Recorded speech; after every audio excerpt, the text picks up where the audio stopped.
I think pluralism is very valuable for two primary reasons. First of all, I like to be right. When I set an objective in place, I want to get as much data as I can get, as much insight as I can get, as much knowledge about how to solve problems. And I learned a long time ago that I don't have all the answers. And getting different answers, different viewpoints, helps me come up with the right solution to the problem that you face. As a leader, making sure that we are doing the right things to accomplish what we want to accomplish is critical. I remember the old Indian proverb about the blind man and the elephant. One blind man thought he was feeling a tree trunk, and another blind man thought he was feeling a snake, and one thought he was feeling a wall, on and on and on. And it wasn't until they all got together did they realize they were feeling an elephant. And I think making decisions in the modern world like that is much like that today. And we need different perspectives to have it. And you can't have those perspectives unless you live different sort of lives. And so pluralism by its nature, I believe, makes you come up with the right solution faster. The second reason I think pluralism is important for leadership, for our society, is it gets everybody in the boat. I've always believed that it was important not to just let people stand on the shore, but get them in the boat so they can be part of the solution.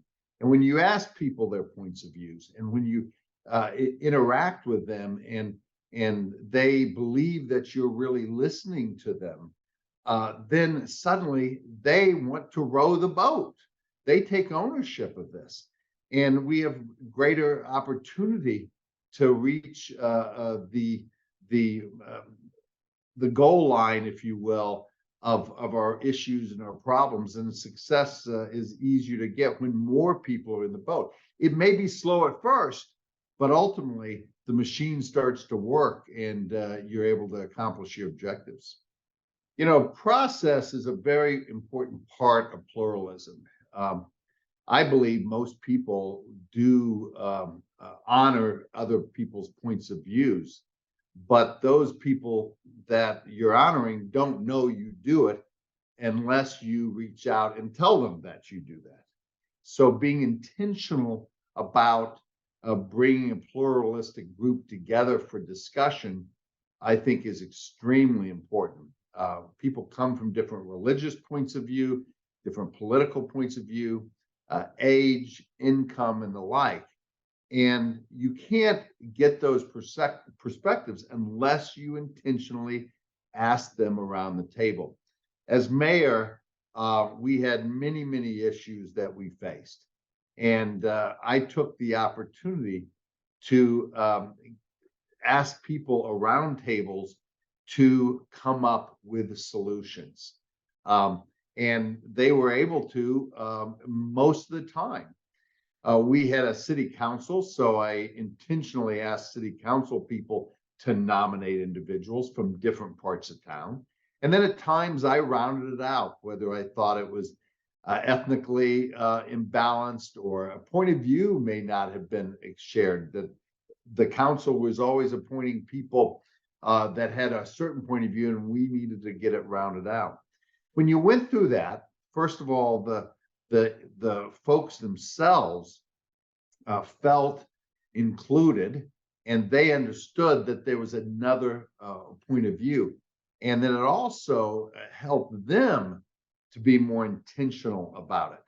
So that's important to do. Another process that I think is extremely important is communicating the problem before you give people the solution. Mistakes I've made in the past is I'll give them the problem and then I'll tell them how it should happen. Now they are there judging the answer that I came up with versus participating, which if they participated, they more likely would kind of understand where I was coming from. So understanding that. The third process that's important is just showing up to people where they live, where they work, and say that you care about them as individuals, not just as pawns in a chess game, but where they are living. And I intentionally, and from a process standpoint, made sure I went to Friday night football games in different parts of the town. I went to people's churches on Sunday. I went to a lot of events that were not necessarily political events because it was my town, it was my city. These were my neighbors. They may not live right next to me, but they wanted me there. By the office, it created a sense of gravitas around a Halloween event or an Easter egg hunt. And you think that's just soft stuff, but it really helps in the process of creating pluralism. You know, I believe that pluralism can be fun, and it's something that is enjoyable in life. I have to be a little philosophical about this, but I think it's important that we are all on a journey in our lives. It's an adventure, frankly.